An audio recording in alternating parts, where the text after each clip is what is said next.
Welcome back to Echo Ridge. Today, we still have to do more exploring because we still have no water source. You may have noticed the difference between the last episode and this one in the fact that I kept digging all the way over, trying to find out what we could see. We still have a little bit of work to do, but so far, the results are not great. We have found a total of one other geyser, and it's a natural gas geyser. Don't get me wrong, I love the natural gas. It also produces polluted water, but we have unearthed about 50 tons of sand thanks to some of these salty biomes that we've gone through. So because of that, I think it's time to start processing all of this polluted water here. But just like we did over here, I'd like to put some oxygen masks in because it makes for much quicker work. When the duplicants can breathe, then they don't have to go running back and forth. So I think in this case, I might be able to separate the colony, say right here. And that way the duplicants will have to run down through here, put some suits on, and then we can have them get to work. I just realized we have another neural vacillator. I think Dullahan got it last time, so let's give this one to Patrick Gordon. We do need to make sure that we get Patrick Gordon out of the neural vacillator as soon as possible because, well, it's filled with carbon dioxide. In this case, we got deep diver's lungs. That's pretty nice. And will come especially handy in the fact that we have found another dupe to print. Check out how perfect Gene is for our colony. Yes, they hit the check mark. They are a farmer, but they also dabble into some decorating and doctoring and start off with a masterwork skill in decorating. Their only negative, small bladder. So that means our doctor decorator needs are taken care of. Welcome to the colony, our 8th dupe that I probably shouldn't be printing, Snacky. Snacky already has the Masterworks decorating, so we can instantly put them into farming, and that way they too can get their farming hat. I can't wait to put all of these dupes into overalls as well. It's gonna look amazing. Speaking of skill points, we've actually hit an important milestone here with Sulfur.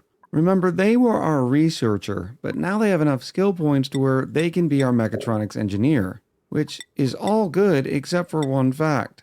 It's gonna bring them up to a 13 in morale requirement.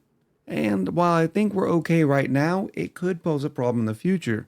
Because remember, we also have to give them crop tending and critter ranching. And so I think the next dupe that I do want to hire is a farmer rancher, of course, but maybe does some researching on the side. I'm also going through and spending some of the other skill points now that we do have a bit more morale, and it's been a minute. Here's another one we're going to need. Glenn Sullivan still doing all the cooking because we don't have anybody who dabbles in cooking. One of the positives about hiring that dupe is we're very behind on duplicant labor. Every single one of these water bottles has an errand to be dropped off here or up here. Not to mention that I've installed a couple of storage bins in here that are collecting bleach stone, and this one of course will collect oxalite.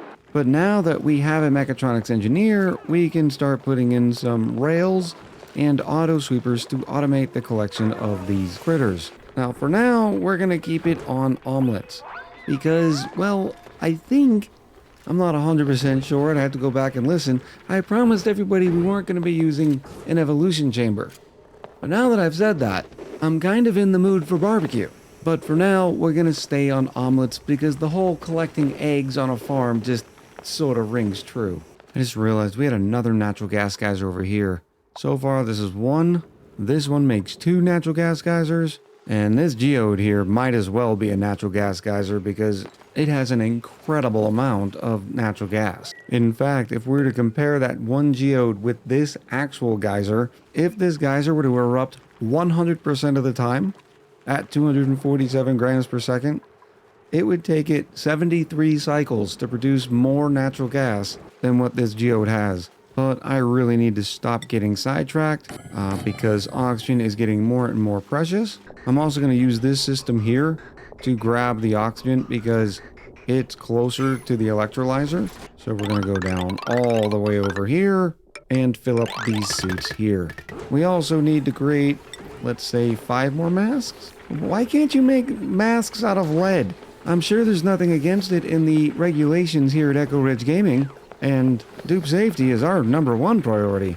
And you know that's true because it's in the guidebook. The suit docks are installed, and it's a good thing too, because water is getting very, very thin. We have about 112 kilos in every tile. Here's the goal. we're going to dump all this water into a giant bucket, use a water sieve, and start cleaning it. Everybody have their missions? All right, let's go.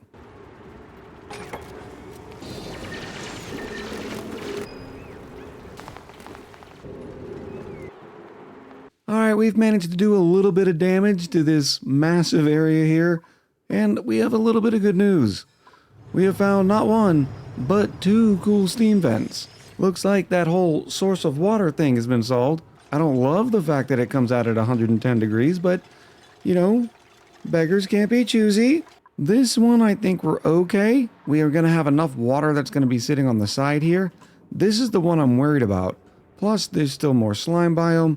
So I figure if all this polluted water from up here slams down here, it should be enough to stifle it. Elsewhere on the colony, we've managed to get some stone hatches. I was powering the incubator for a little bit, perhaps for a little bit too long because our hydrogen stores are quickly being depleted. So now we're just going to use the incubators as a place to put the eggs, and that way they can incubate and hatch. The rest of the eggs are going to be heading over to the egg cracker. The only ones I'm unsure about is I've been saving a few sage hatchling eggs over here. Now, as long as they're wild, they'll sort of maintain their population on their own. For instance, this room is 32 tiles, so the hatches will not be cramped until there is at least 4 critters plus eggs in the room. Once they are cramped, they'll stop laying eggs. So they're also eating some polluted dirt. But if I don't have an incubator for those sage hatchling eggs and a drop-off, they'll end up becoming omelets instead of going back into that room. Not sure what we're going to do in the long term, but it's all sort of work in progress. I have ideas. You might also be wondering why I didn't go in with a thin opening like how I did here so I could control all the polluted oxygen. Well, I thought there was enough carbon dioxide that it would have sort of stifled a lot of it. And, well, I was wrong. There was a lot more polluted oxygen than I expected. So we put in a bunch of deodorizers down here at the bottom to prevent the polluted oxygen from going above. And at this point, we're now up to 65 tons of sand, so I'm feeling even more confident. Oh, that reminded me, I wanted to drop all of this as well. There's even some fresh water in here thanks to probably a gulpfish a while back. Yeah, I think we can make this work. Let me put a couple deodorizers here. Extend our power line. I'll make a few holes. Actually, let me dig this out, and then I'll put some mesh tiles here, and that way all this water will have a place to drop. And then in we go. We're going to do the exact same thing. I'm going to combine these 2 biomes because they both have polluted water, avoiding this natural gas cavity, and allowing all this water to drain. I suppose I can do the same for this area over here if I make sure we have a flat surface for it to drain onto. Oh no, it's an evil plug slug. Let me just dispose of this critter before we open that up. Eventually we'll have some refined metal and we'll grow some plug slugs. I promise you all the critters, and we will make little critter farms all over the place. But progress has a price. I was getting ready to drop more water down here and realized, why mix the waters if I can help it? I'm not too worried about the thermals quite yet because it's only 33 degrees down here and this is connected to an ice biome. And since the abyssalite's broken, all this heat will mix in with the cold and we'll be okay. But then I realized I had this massive tank right here. Why not drop it as well? The only thing I have to do is be careful of all the oxygen. And then I realized, why? Let's just make magic happen, shall we? Let nature take its course, so to speak. And surprisingly, dupes can't get popped eardrums when they're wearing the little oxygen masks. But look at how quickly it's expanding. I want you to keep in mind that this entire area was covered in polluted oxygen. And this clean oxygen is still pushing its way down. I can connect these 2 areas because they're both on the outside of the suit system. So it doesn't matter if a duplicant comes out here and then manages to go up. The only thing that might complicate it is when there's no available suit docks. But just like our Atmos suits, the oxygen mask checkpoint has a clearance vacancy and a clearance always. The vacancy only means that the dupes can only pass these suits if there's a slot remaining, which is normally the case when one dupe goes out from this set, they'll be able to come back through this set. So I'll do the same on this one as well, make sure it's on vacancy only. Otherwise, they'll just keep dropping all their suits here. Now you may have wondered why there's 25 kilos worth of gas in a bottle. And this happens both with Atmos suits and the oxygen mask. Anytime a suit gets worn out and needs to be repaired, all the oxygen that was left in it gets put into a bottle here.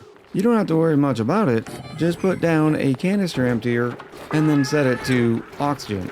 If you want, you can set it to a priority 4 so it doesn't become a priority whenever one of those little bottles is created. It'll just help supplement your oxygen system. Speaking of oxygen systems, this one is about to be retired soon because, well, it's creating too much heat. This is the reason why we always put SPOMs inside of little boxes. It's to contain all the heat. This is amazing. That oxygen has even pushed all the polluted oxygen up in these 2 biomes away too. And there is still 5 kilos worth of pressure in every single tile. It's little things like that that just sort of reinvigorate your love of oxygen not included. Highly recommend in opening up those geodes. Just make sure you save first. More importantly, we have collected all the polluted water down into this location here. This should do us for quite some time. Look what we've discovered over here. That's right, it's our infinite sand supply. Yes, it erupts at 95C, so we're not quite at the ability to be able to tame it, but we will get there, and once we do, we'll be able to crush all the salt that comes out of the desalinator and turn it into sand and table salt. We also have another neutronium patch here, and right now it's only in the 50s, so we could still get in there. I would prefer not to make a giant mess of everything though, and leave the oil where it is. So I think I can go in something like this, all the oil will stay, and ooh, look, more lead. And then we'll see if there's any good news here. Oh, there's another one down here. How many oil reservoirs are on this colony? Well, once we get that mopped up, we'll dig down and also go check out this geyser as well.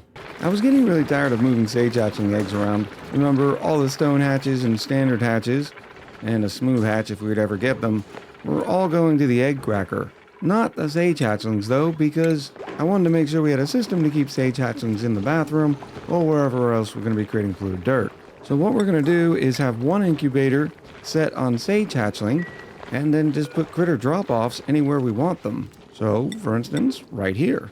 We'll say 2 sage hatchlings. I know we're getting ready to build a water sieve down here, so we'll end up putting another critter drop-off, and this one will eat all the polluted dirt coming from the water sieve. The question is, what am I going to do for power down here? We don't have steel access yet, and I don't really want to get into production without a sauna.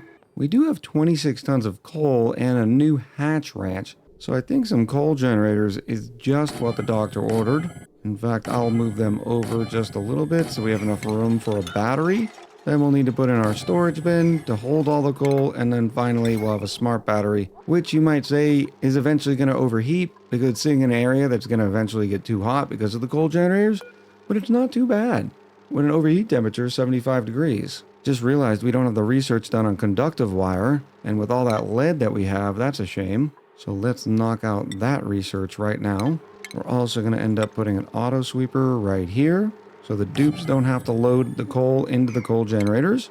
I'm having a little bit of stress issues with Patrick Gordon. Not 100% sure why. Sopping wet. Where, oh, maybe it's because I'm building and stuff down here. They're also having a little bit of a morale issue. Only up to 11 morale. Why is everybody else in the 20s? Maybe it's the difference between eating pickled meal and an omelet? I mean, that could be a difference. The omelet's a +4 morale and the pickled meal is a -1. Should I put in a massage table or let them just sort of shake it off? I'm thinking shake it off is the right answer. I mean, worst comes to worst, their stress reaction is ugly crier. Win-win on all fronts. Go ahead, stress out, buddy. Finally, we have some conductive wire. I'm thinking about upgrading this entire run already. I think the only reason I won't is because we're so behind on duplicate labor. So why don't we just get the necessities up for now? We'll tie in an auto sweeper so we can auto load all the coal generators, which will save us a little bit more on dupe labor, and then we just got to bring some power down to the water pump. Last up is the water sieve itself. Not a big deal. We have plenty of water left. We weren't cutting it too close.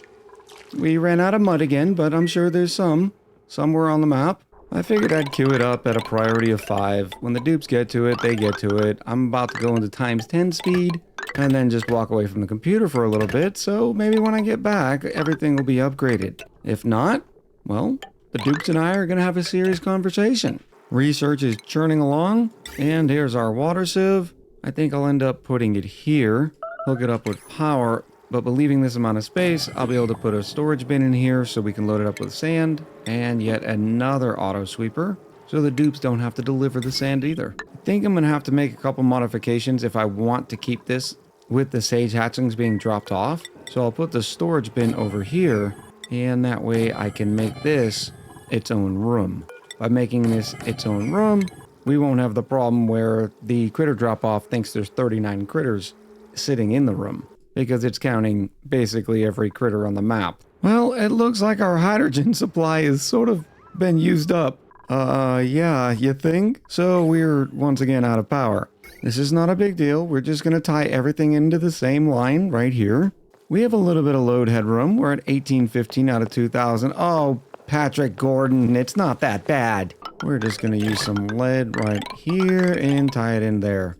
Now our entire colony will be run off of these 3 coal generators. As for this system here, it's going away real shortly, so I'm not even going to try to make any modifications. Now it's time to just wait for the duplicants to catch up. I'll be back in a minute. We're finally done and we're ready.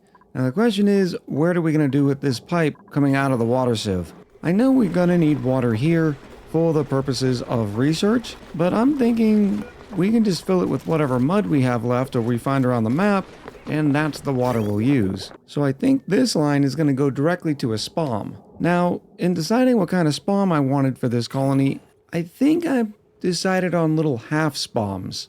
In my mind's eye, I'm sort of picturing little ranches spread throughout the colony, so there's a potential for multiple living areas, which means I might want to have small distribution centers for things like oxygen and food. I'm not 100% sure yet, but between that and the fact that I've made a lot of regular spawns lately, I figured we'd do a different design this time. I'm also trying to take a look at where the cold areas in the map are, because it'd be really nice to build the little mini spawn next to it so I could cool the oxygen. Unfortunately, there's not a lot of convenient areas. This area here is completely underwater. Oh, it's the Peggy machine! Don't worry, Peggy, we're coming soon. This area here is going to be keeping this cool steam vent, and it's sort of sandwiched because this area is really hot. I can't really get into it yet. And then there's way up here at the top of the map, which would make it more complicated to get the oxygen down to us. Then there's this little area. It's filled with nothing but uranium ore, so maybe we dig this out just a little bit, connect it with some metal plates, and that's where we send our oxygen through? In which case it makes sense to do the little mini spam right about here. I'm going to play with the design a little bit, but I think we're going to go with a half spam. I'm just trying to decide how the hydrogen output is going to work. Oh, I don't even have insulated tiles yet? Hold on, I'll be back. So because I'm stubborn and hard-headed and always trying new things, here's what we've got. I'm pretty sure I've done something similar to this before, and the fundamentals look to be about the same. We're using 2 electrolyzers instead of 4, so we're using 3 gas pumps instead of 6. We still have the same 1 gas pump for the hydrogen. Now we need, I'm gonna guess, 2 hydrogen generators, and I think this works out pretty well because there's enough to fit 2 in this same sort of shape. The only extra thing that we're gonna have to put in is the battery, which makes me think maybe here? I don't love the positioning, and we're certainly not going to be making it out of lead. So unfortunately, we're going to have to use the old school method and crush some gold amalgam. We can use lead wires, of course, so we'll tie those in. And since there's not over 2000 watts in this whole system, we can use just 1 conductive wire run without having to worry about transformers. We're of course going to need some automation. We'll tie those in. And we've wasted enough gold at the rock crusher to where we have our 200 kilos. We'll put that right there. Tie in some additional automation. I think we can make it look a little cleaner, maybe a little bit more efficient like that. Now we need to tie in our gas pipes. Just like in our regular spawn, we're going to have an overflow hydrogen system. We'll worry about it in a minute. For now, let's get these lines hooked up here. I think we're going to have 2 runs. One that's going to be off of 1 gas pump, and then another one that's running off of 2.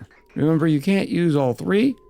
For instance, if you did this, and the reason being is that each gas pump can pump 500 grams per second, but each pipe can only hold 1,000 grams per second. I just finished up radiant gas pipe research, so now we can plan how the hydrogen's going to pass through here, and we're going to want to use it a little bit to keep the hydrogen generators somewhat cool, even though we did make everything out of gold amalgam. So it does have that increased overheat temperature of 125. And to make sure that we have some place to go for overflow, we'll put the bridge there. That'll connect in, and then we'll have an overflow that goes somewhere else. Probably over here by our existing power systems. We'll just have a regular hydrogen generator and combine it with another battery. Now we'll put this on some automation and then have some automation set to where if the hydrogen backs up too much, it'll just start burning it. I'll show you that in a minute. I think this is about ready so we can start to seal it up. We have everything here. One more sweep here. And I think we can close this in as well. Now charging this whole system is going to be a little bit more complicated just because when we unearthed that giant oxygen bomb, it sort of overpressurized the entire area. So just waiting for things to vent out of the gas vent won't exactly work because the gas vent gets stifled at 2 kilos. So I have one line plugged in to our suit docks, but I can't leave that connected until it's charged because there's nothing but polluted oxygen and carbon dioxide in here. So in the meantime, we're just going to put a couple of gas reservoirs here and collect everything that's in there. And then when we're done, we'll deconstruct the gas reservoirs and just pop some eardrums. No big deal. The same thing for this gas reservoir. Everything's gonna naturally go into the gas reservoir until we are ready. In other words, until we know it's nothing but hydrogen coming out of here. And then we'll connect the whole system up. I think we're about ready. Just seal it up. We've already got the battery charged. We put a couple manual generators here because it's gonna take a minute until it can rely on its own power. So the only thing that's left to do is connect the water. And we have it tied in with our main water line. And even with the water lines connected, the electrolyzers still are not going to start working because there's so much oxygen pressure in here. So we have to turn the pumps on first. So what we're going to do is we're going to say the hydrogen pump can operate until it is operating in a vacuum. And we're going to put these on above 450. This should get it to the point to where it'll be sustainable. This gas pump has to keep going a little bit further than these do because it's going to take the bottom out here, which is filled with polluted oxygen where we want it filled with hydrogen. I'll also be deconstructing these gas reservoirs periodically until everything's empty. You notice it already has over 35 kilos in it, and the gas reservoir can only hold 150 kilos, so it's going to take a minute as well. For now, though, we can just enjoy the sights. There's only one more piece of polluted oxygen in here, so I'm going to give it another minute, but notice this area down here is nothing but vacuum. So we're almost at the point to where we can reset this to say 240 and let the whole system power itself. I'm also going to try to get the rest of the polluted oxygen out of here by also doing above zero, and now let's wait and see. Still just a little bit of pesky polluted oxygen that needs to get out of there. You know what? I'm going to call this good. We have nothing but solid hydrogen coming out of the main line. So why don't we disconnect it from the reservoir and plug it in just like that. So now when we unpause it, all that hydrogen is going to be going down here first. Unfortunately, we're going to be letting a little bit of hydrogen out through the gas reservoir. No big deal. And we can also deconstruct this gas reservoir and pop everybody's eardrums because we are ready to connect some oxygen lines. Now, this first one, I think we're going to use for the oxygen masks. So let me separate it from here. And the second line is going to go right up beside this one and plug into all these gas vents. So the line on the outside is going to be able to support 10 duplicants, and then this line is going to be able to support 5 duplicants. So total, this spawn will be able to support 15 duplicants. What you do with the 2 pipes is up to you. But the reason why I mentioned the whole one pipe can only support 10 is because if your dupes are not using these suits, it also means they're not using the 5 duplicants worth of oxygen. So everybody's going to be relying on this one line that is being vented out to your colony. It also means I am not going to need this system anymore, so we will just deconstruct all of it. On the earlier conversation, another thing you could do is just have an overflow for the oxygen line. That just led to a gas vent. And that way, once all the masks are full, all the oxygen will just be vented for your colony anyways. Now, I have sort of done the suits backwards than what I normally do. I normally like the gas pipe going into the first suit and then back, because this is the suit dock that is used most, but I'm not going to be relying on these oxygen masks for much longer, so it's not a big deal. The last thing we need to worry about is the heat. You'll notice this oxygen's already 40 degrees, which is well hot enough to stifle all my mealwood. Well, that's where our little cold brick right here is going to come into play. It's not going to last forever, but hopefully until we get some plastic and steam turbines. So I'm going to try something just a little cheeky, digging out these tiles here and some tiles right here. In fact, it looks like I have more chill to the left, so I'm going to dig out from here. And what I'm going to do is I'm going to put a bunch of metal tiles, which I still have to research, probably aluminum metal tiles in here, and send this pipe right through it. Let's go find that research now. Here we go, right next to the metal refinery. And then we'll use our radiant gas pipes to come up and over, and then connect the whole system in, just like this. Now, this line doesn't matter as much, because the duplicants don't care how hot the oxygen is. It's not going to stifle them. They can breathe it regardless. The only reason you care about the heat coming out is because of things like crops. And here comes that oxygen flowing through now. Now, it's still only getting cut down to about 14 degrees, but the metal tiles will help. Still not bad considering it starts at around 40. Now, this is not going to last forever because these tiles are only 100 kilos each, so it means they don't have a lot of thermal mass to them. In fact, I'm going to stop the flow right now and wait for this research to finish up because I want to seal it in with some insulated tiles as well. Our wonderful metal tiles are finished. Where is my... Oh, I'd have to crush some aluminum. All right, this is the last time I'm going to make refined metal using the rock crusher. I promise. We need 6 tiles there, 6 tiles there, total of 12 tiles, 100 kilos each, so we need 24 of these. Well, here's our temporary cooling situation. It's not going to be great. The uranium ore is already up at 22 degrees, but it should do for, I'm guessing, 20, 30 cycles? Not very long. The oxygen's coming in around 50 degrees, but it's leaving around 30. Not my best design, but it'll work in a pinch. All right, I've let this run for, I guess, about 15 cycles now to make sure that it's 100% self-powered. And the proof is in the pudding in the fact that I do have a backup of hydrogen. It can get lower, but it'll always self-correct. And there's one very important change that I had to make. We went from 15 duplicants worth of oxygen down to 10, because as you may notice, I removed a gas pump. With the 3 gas pumps, all requiring 240 watts, there just was not enough hydrogen to self-power the whole system. Once I get access to plastic, I really want to try subbing out this gas pump for a mini gas pump made out of plastic because they only require 60 watts. And I'm hoping that might be the difference to reach equilibrium to provide the full potential of 15 duplicants worth of oxygen. For now, though, we're going to stick with 10. Some other minor changes is I wanted the hydrogen to build up a little bit more. That way, the gas pump responsible for taking out the hydrogen, when it does pump, it gets nice big packets. Otherwise, the last few siphons of hydrogen end up being smaller amounts, which could also make a difference. I also finished off the overflow. Don't let this confuse you. It's just a system used in order to streamline the pipe design, but all it really looks like is this, just collapsed down. And that overflow pipe is coming all the way down to this hydrogen generator where we have a battery set on 9070, so it'll be the first power source for the colony. For the record, our metal tiles are still sitting at 32 degrees, so we're not injecting too much heat in and around our colony. But rest assured, I'm going to have to get plastic soon to start using some cooling. Some other ideas of cooling that we could have used is I could have grabbed some weezeworts, have the pips plant them, and they would be able to provide plenty of chill for the oxygen. And like we talked about earlier, I could have ran the oxygen pipes all through some of these cold biomes and then ran them back, or in fact just put the spawn further up here so it was co-located with its cooling source. But both ways will work. The last thing I have to do, now that I've got it working correctly, is refine it just a little bit more so it looks better.